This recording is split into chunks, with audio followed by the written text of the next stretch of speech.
Welcome back, amazing business owners, creatives, photographers, anyone that is running a business doing what they love and wants to actually make a living doing so.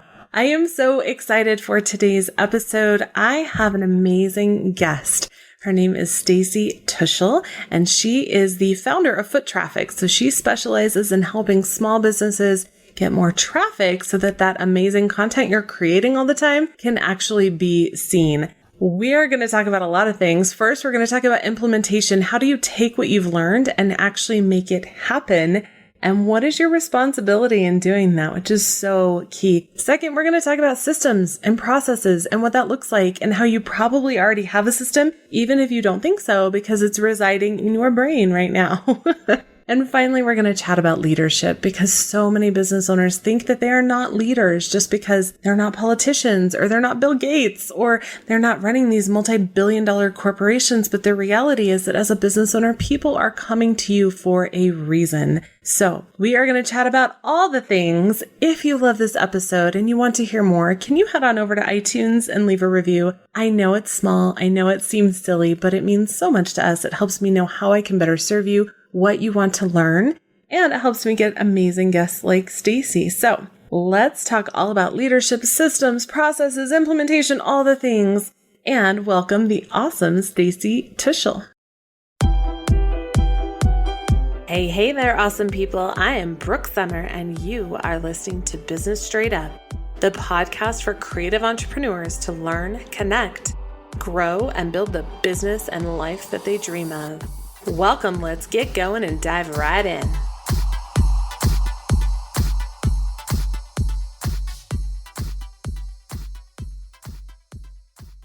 Hello, awesome business owners, creatives, photographers. Welcome to another episode of Business Straight Up, the podcast for creative business owners who want to actually make a living doing what they love.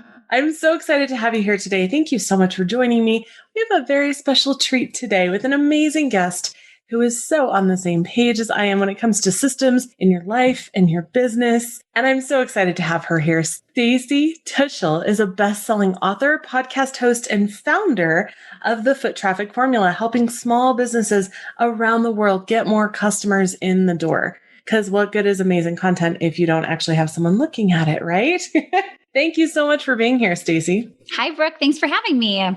I have so many questions for you, so many things to talk about, because I know that we both love to implement systems to make our lives easier. But first, can you share a little bit about who you are, what you love, and how you got to where you are right now? Yeah, absolutely. And if you don't love systems, it's because you're not doing it right. And once you start doing it right, you're going to go, whoa, the fact of what you'll feel will make you fall in love with it. So yeah, thanks for having me. So I've been an entrepreneur like right out of high school. I basically was continuing my love of dance, started having just free competitive dance team that I created in my parents' backyard. I had 17 kids that summer. And within 3 years, I had 100 kids coming to my parents' backyard. Oh my gosh. And it was, again, I loved dancing. I wanted to continue it. The idea wasn't to create a business. It was just like continue with my passion. And thankfully, I grew up in an entrepreneurial family. We have a family business that's over 50 years old. We're in the construction field. Wow. And my family said, I think you might have a business here. Like, I don't know what the dance world looks like, but 100 kids getting dropped off every single Sunday started to be this massive thing in our community.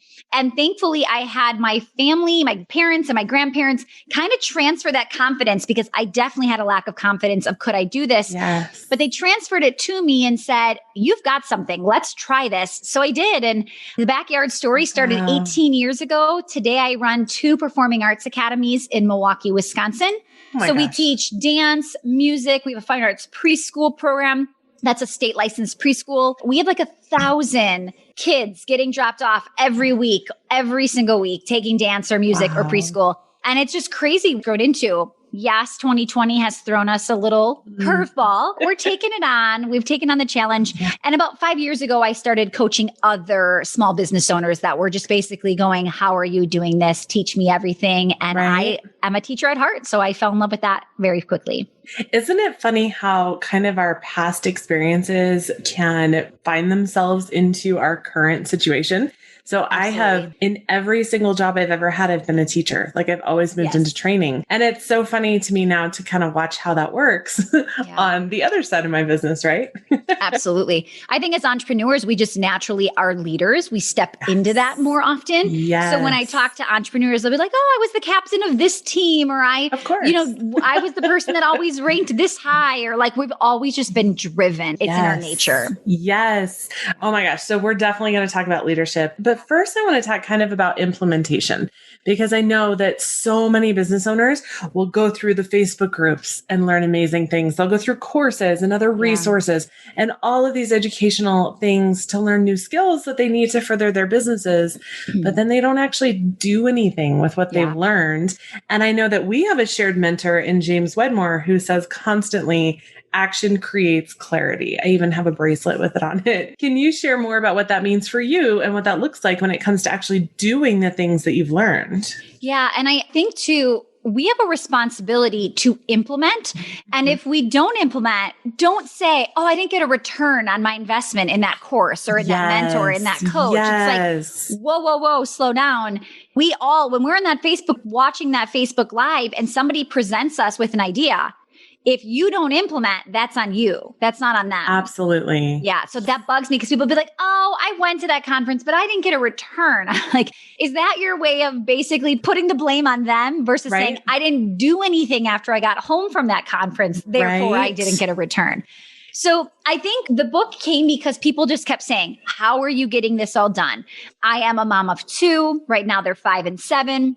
But I built my second business while being pregnant, while having a newborn, while my 2.5-year-old was in a full body cast for 12 weeks at the same time. I've got 2 businesses, 2 locations in the one business. I've got 50 employees. When people look at me and they're like, how are you doing this? The biggest word that I kept coming up with was implementation. Yes. I don't just consume, I produce, right? Yes. I go in there and I implement. And that is where I think my biggest frustration comes in when I'm working with clients of, are you actually putting in the time, putting in the energy to even allow yourself to get a return on whatever that investment was, whether a book you're reading, whether it's a course you're taking, the Facebook Live, this podcast. Yes. Somebody's going to listen to us and they are going to come up with an idea that will make them X amount of dollars. Yes. Somebody else is going to be like, this was good. And then never do anything from it.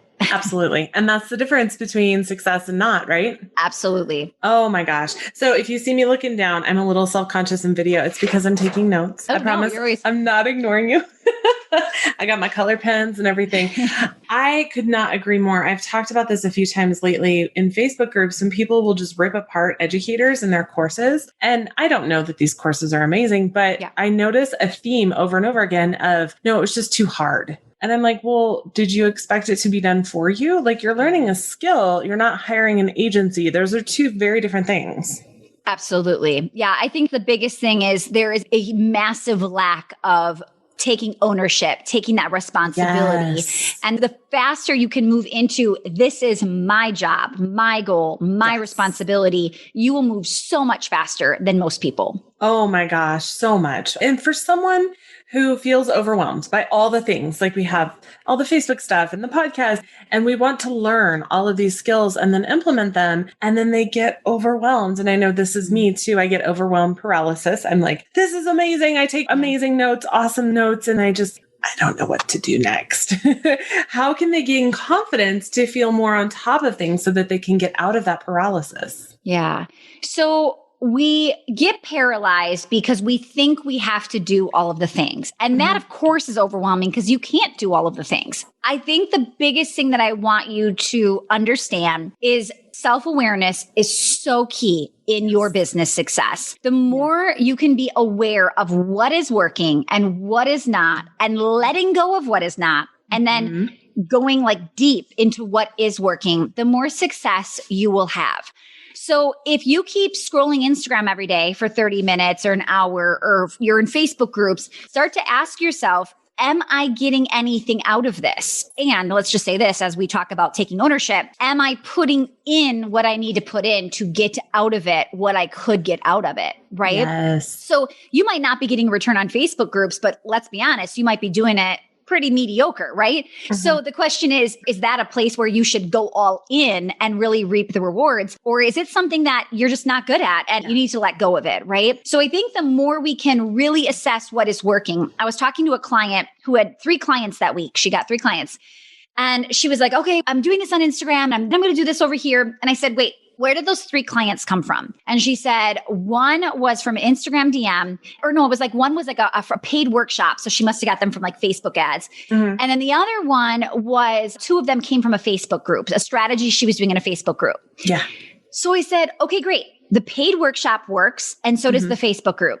Where is that on your calendar coming up in the next 30 days, 60 days, 90 days? Right. And why do you have so much attention and focus on Instagram when you have not gotten anything from Instagram yet? Yes. Right? Absolutely. Now, I'm not saying don't use Instagram. We get clients from Instagram all the time, but I am saying look at what you are doing and what you are getting out of that. You just might not be able to pour into Instagram right now, so it's not effective. But when you start to master 1 or 2 of these other skill sets, you can then add on the next thing. Yes. And that self-awareness and knowing what is working and what isn't is so incredibly important, but also so you know what you like and what you don't, which sounds dumb, right? Because we can't just give up everything we don't like. But when you're a business owner, you kind of can. Like if you don't like doing your finances, that's why I have a bookkeeper.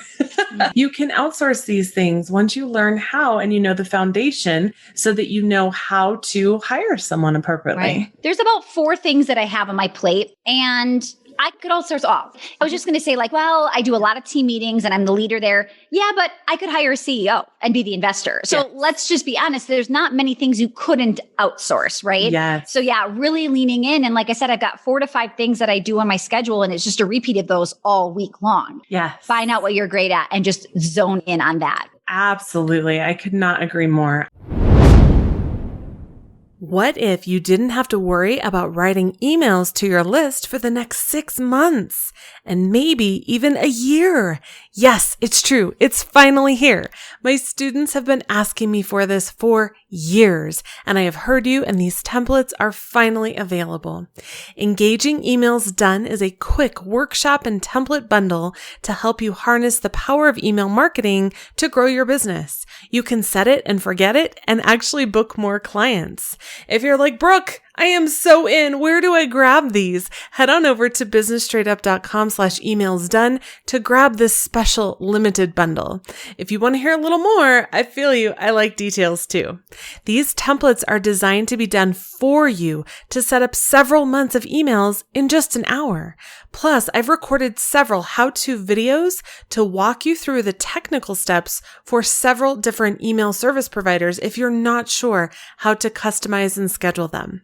Engaging Emails Done has not only a quickie email marketing 101 how-to if you're starting from scratch, but it includes a minimum of 12 email templates that you can schedule ahead of time to take something off of that never-ending to-do list so you can focus on what you love most.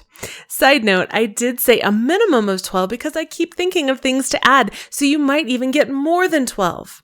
These are brand new. I've never offered something like this before. So grab your email templates plus email marketing 101 plus tech tutorials before the price goes up. Grab these templates, tutorials, and help all at businessstraightedup.com/emailsdone. Again, that's businessstraightedup.com/emailsdone. I actually keep my to-do list in Asana. I know you use monday.com. Kind of the same idea, project management, list of things to do. But quite frankly, I don't think my to-do list has ever been crossed off like in my life ever. And one of my assistants, that drove her crazy that she couldn't actually cross things off and have it completely empty. And I know that I have some strategies to stay productive, even with that never-ending to-do list, so that I get things done and I choose my priorities for the day, all that good stuff. What strategies or tips do you have, or what do you suggest to start checking things off the list and actually getting more done every day? Yeah. So first of all, everybody needs at least one person working for them, right? Yes. I mean, everybody. When I hear that somebody's a solopreneur, it's like, how? Are you working 60, 70, 80 hours a week, or are you making this a side hustle and you're giving it just a tiny bit of time?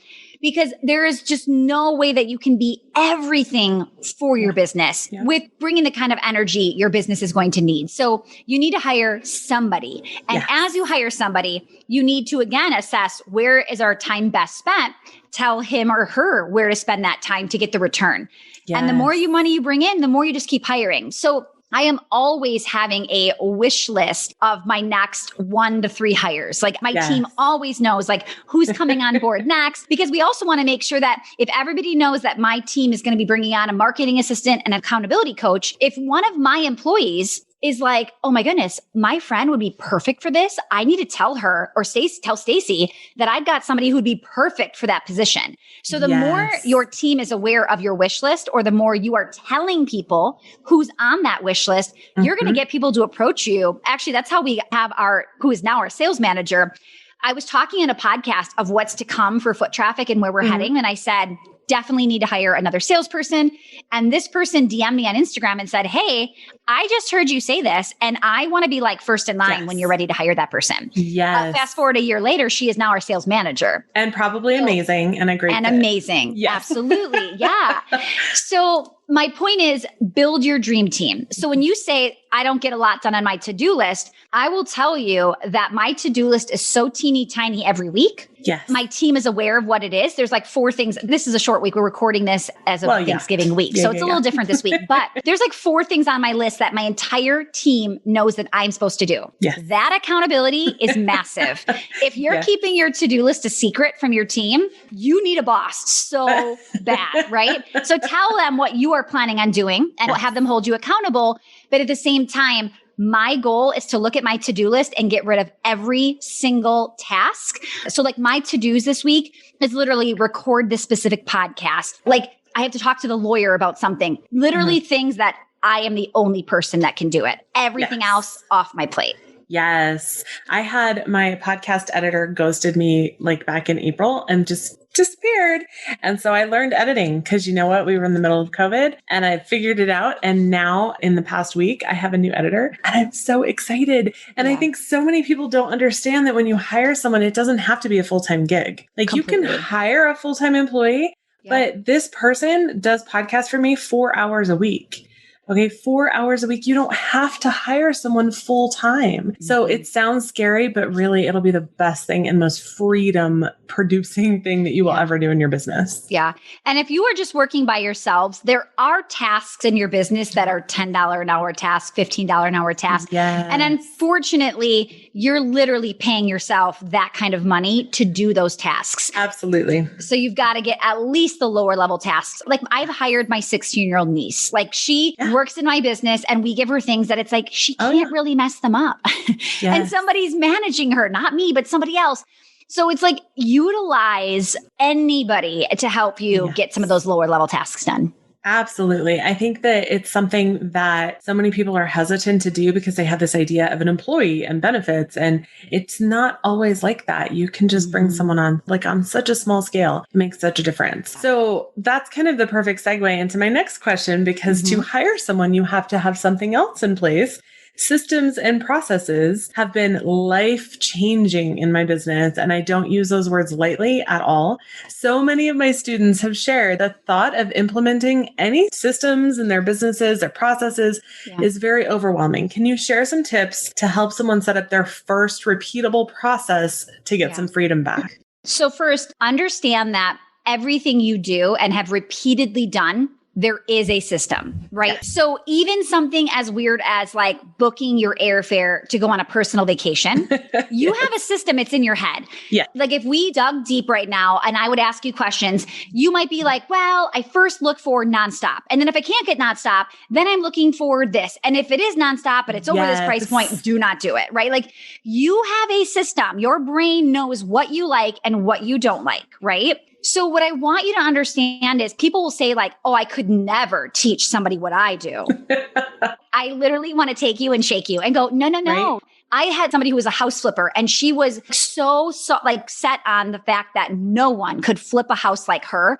And even if she taught it, no one can do it. I'm like, listen, Joanna Gaines has an assistant who's probably doing most of the flipping and she's overseeing. Right. So if you think that anybody, like guys, I'm not kidding. Most of these people are not doing things. Yes. So what I love to do when I'm kind of setting these systems up is I'm setting somebody up for success. They're following the system, but I'm proofing, or maybe a manager is proofing that last little 20% before it goes to the public. So don't be afraid to outsource. You can do it and still double check it, right?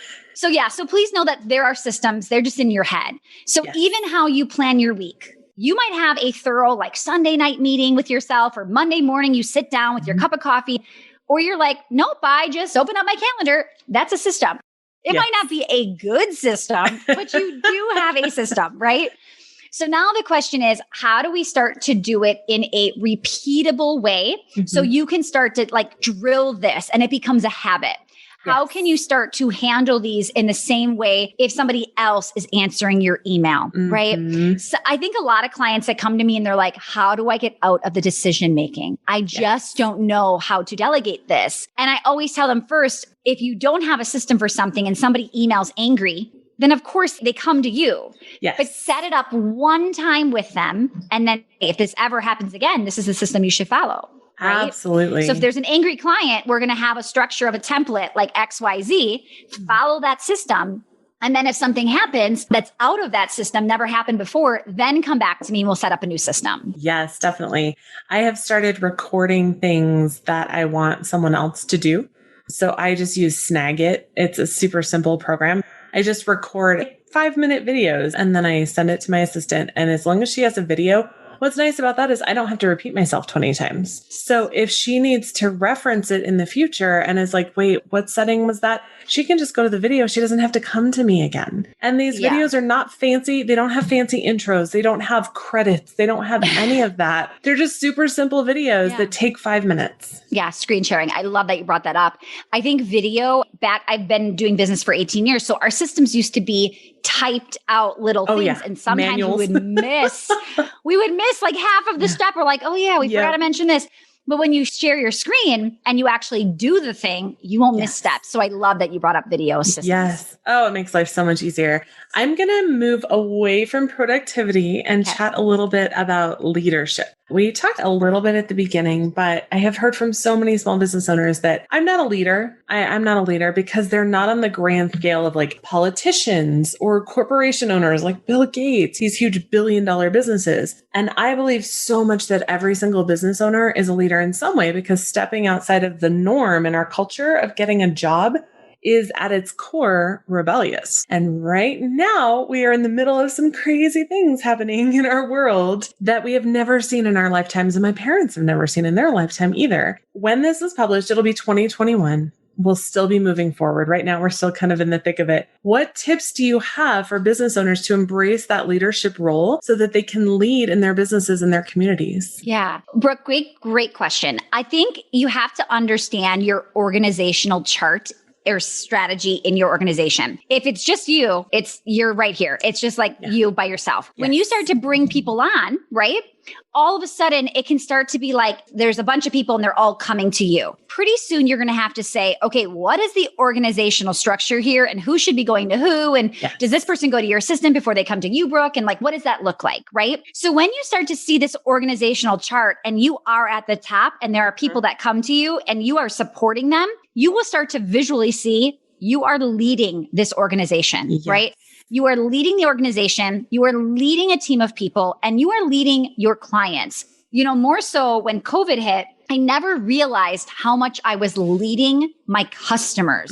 Like that wasn't something that even like, it wasn't something I even thought of. And all of a sudden I felt like I was coming on, being the inspiration, doing a weekly video for them to be like, we are going to get through this. And I really felt like, wow, I'm like stepping into this leadership role with my clients and my customers. Now, I'm sure many people thought I was already doing that, but in my mind, I don't know that I thought I was doing that. So I think that was a big shift for me. But just know, like, you are positively or negatively impacting the people that work for you, work with you, are hiring you. You get to decide like who you want to be to them. Yes. And one thing that I found is that when I stepped into that, especially with COVID, like we can talk about the things that came from 2020 all day, but I was overwhelmed. I would find myself breaking down. Like, I don't know if I can do this. I don't know. You know, my kids are home. Everyone's home. Nothing is working properly. And when I said, okay, you know what? No matter what, I am going to do a video and talk to my clients, and I'm going to do a video and talk to my students. That helps you to take the focus off of that negative and the challenges so that you can move into, you know what, this is who I am. And I am going to step up and say, we are going to be okay. We're going to get through this. Yeah, for sure. I think 2020 has demanded us to step up as leaders. Yes. It really has. I mean, there's no other way to describe what has gone on these last 11 months of this year. Absolutely. And it's scary, right? Like it's to be forced into a position that you're not used to is very scary, but you do it. Like you make it work. What's that phrase? Jump and the net will appear, which is terrifying, but we make it work. Yeah, absolutely. I couldn't agree more. What are some of your top processes in your business? Like you're like, I cannot do without this one. Oh, I mean, all of them. I'll go into just a few that like when you don't have these and then you implement them, you're like, how did I not? Like an onboarding client process. Which again is leadership, right? Right? Yes. If you're just like, yeah, I'm hiring them and I don't know what we're going to talk about today, but we've got a call at 9 together. That is not onboarding a client, right? Like, or not a client. Well, either way, client and team member. I was going to say both. So onboarding somebody to work with you or onboarding somebody that has hired you, you need to set the tone for both of those people, right? Yes. Because people can get buyer's remorse and then ask for a refund, right? They're like, I don't know if this is for me. Or even worse, they're like, I don't think I should have taken this job. And they quit after you've trained them for 3, 4, 5 weeks. Oh my gosh, that's heartbreaking. It is. It's a waste of time and money. Yes. So having that onboarding for customers and employees or contractors can be a massive that you will feel the difference. Because when you set the tone, let's be honest, people make a decision about us within just a few seconds, a few days of working together. They've made up their mind about you, right? So when you come in and you set the bar high, it is so much better than when you show up late or unprepared or what am I doing next? And they're making up all these judgments about you. Like, I don't think this is the place for me, right? Yeah. Whoever they are. So I think onboarding, massive. It'll be a big difference for you. I think the way that we set goals, whether I would be a solopreneur or having a team, I would set them the same way. But the way that I show up on a Monday and delegate to the team and the way that we do daily check-ins to see where we're at and have that accountability, that it just moves our business forward. Like this past week, we had 80 tasks. These are tasks that are one time. They're not reoccurring routines. So like in Instagram, somebody who posts on our Instagram, she doesn't have on there like post on Instagram today because that's on her regular. So out of that many tasks, we completed like 96% of our weekly goals from last week as a team. Yeah, and the only reason that is happening is because somebody is following up. Somebody is going, hey guys, it's Wednesday and we only have 52% of our tasks done. Where are we at? What do we need? Who needs support? That's massive. That is huge. I love that. I'm going to head back to onboarding for just a second because I work with so many service providers. So there are businesses that are service providers, estheticians, wedding planners, all of these things. And so many people ask me as a boudoir photographer, well, how do people know that you expect this of them? How do people know? I'm like, this is all laid out. I have a system of 11 emails total that goes to someone before they have their session. And all of it is laid out crystal clear. And that is a system that is not only put in place, but it's automated. Because why am I going to send emails myself? That doesn't make sense when a system can do that just as well as I can. Absolutely. Oh, that's huge. Accountability with teams. How do you know that you're like at 52%? Yeah. So we are using Monday, like you said, and in there, like today's Monday as we're recording this. So we already mapped out what everybody has to get done this week. Everybody knows. So number one, we assign tasks to a specific person. So there's no confusion, right? Yes. And then we have like, I don't know if this is just something on Monday, but our tasks are hooked up to like a battery. So every day, we have somebody that looks at the battery and she's like, 20% is done and 13% are working on it. There's 3% that say stuck. So what are you guys stuck on? Who needs help here? So we're literally keeping track of our team. And it's like, this is not like, oh, you take ownership for what you do. This is like, you better go help whoever needs help and whoever says they're stuck, somebody fix it now. Yes. So as a team, our identity is tied to like that 95% completion rate every week. We do give ourselves that 5% of like, something is going to happen. We're waiting on something, something slips through the cracks, but 95% as a team, if we all of a sudden drop next week because Sarah didn't do what she was supposed to do, people will be like, Sarah, what's going on here? Like you just heard our number because it is our identity of like, we get things done here at Foot Traffic. Yes. And that kind of changes the whole culture of the team as well. Yes. Like the business in turn. Totally. We are go-getters. We are fast. And if you are not fast, you will not last here very long because you are going to hate that everybody else is cruising. And you're like, what? Where are we going? What's going on? Where do I meet? They don't make it here. And we definitely have a culture of being resourceful, being driven, like customer centric, and we go. Yes. And that comes from you. Like that goes back to that leadership part too, right? Like if the leader is going, oh, I just don't know. I don't know what to do next. And I don't know what to focus on. Then everyone else is going to feel the same way. And it gets to be very frustrating for anyone that's working with you as well. Because if the leader doesn't know where the hell you're going, then how can anyone get anywhere? Yeah. And we have 5 company values that actually mean something to us. And if I'm not happy with somebody on the team, I can look at those 5 and go, oh, she's not doing number 3. That's why I'm not happy. I've never looked and been like, I'm not happy, but oh man, she's got all 5 nailed down. That's never the case. It's always like, oh, she's not doing number 5. And number 5 is a game changer, a deal breaker. Yes. So that I think really helps. And we shout out our values every Monday. We acknowledge somebody that displayed one of our values. So our team, like you said with the clients, they want to know what's expected of them. So does your team. They want to know what you expect. Yes. When someone hires you, whether you're working with a client or a team member, like they have expectations that you are the expert and you are going to help them get to where they need to go, right? That's what business is, like this transformation, I have a problem. How can you help me? And if you don't lay out what that looks like, then they're going to be very confused. And ultimately you are the expert. And if you don't take that seriously, then everyone's going to be confused. Absolutely. Oh my gosh. I love this. Thank you so much for being here, Stacy. Your expertise is so valuable and I appreciate your time. For anyone that's listening that wants to learn more and is like, where do I get company values? How do I do all this? Where can they find out more about you, what you do, what you offer? Yeah. So my podcast is called Foot Traffic. On social media, I'm everywhere at Stacy Tuschl. My website, stacytuschl.com. I would say Instagram is the best place to just DM me or reach out to me. But yeah, those are great places to start for sure. I love that. To all of the listeners and business owners that have joined us today, thank you so much for listening. I am truly honored that you press play in your earbuds, your car stereo, walking your dogs, wherever you are. If you are someone that likes to help other people and you know someone who can use this information and maybe they're struggling and you know that this would help them, please send it over to them. I know that Stacy and I would both appreciate that. And if you are thinking, holy moly, Brooke, this content is awesome. What can I do to pay you back for this free content on the podcast? I have a way you can help and it doesn't cost you a thing. If you can just head over to iTunes and leave a review.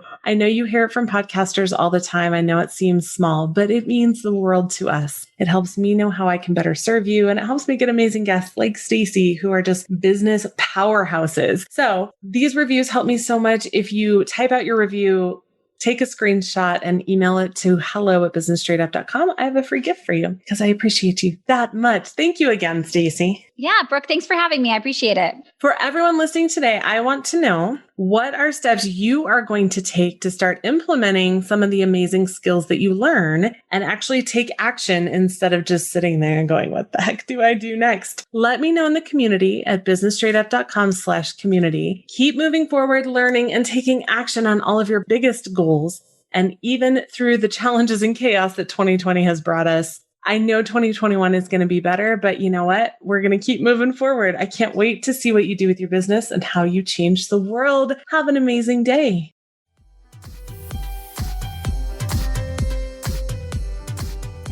Thank you so much for listening to Business Straight Up. I'm so glad that you could join us today. Check out the show notes for this and all of the episodes at businessstraightuppodcast.com. And I can't wait to talk with you again. Have a great day.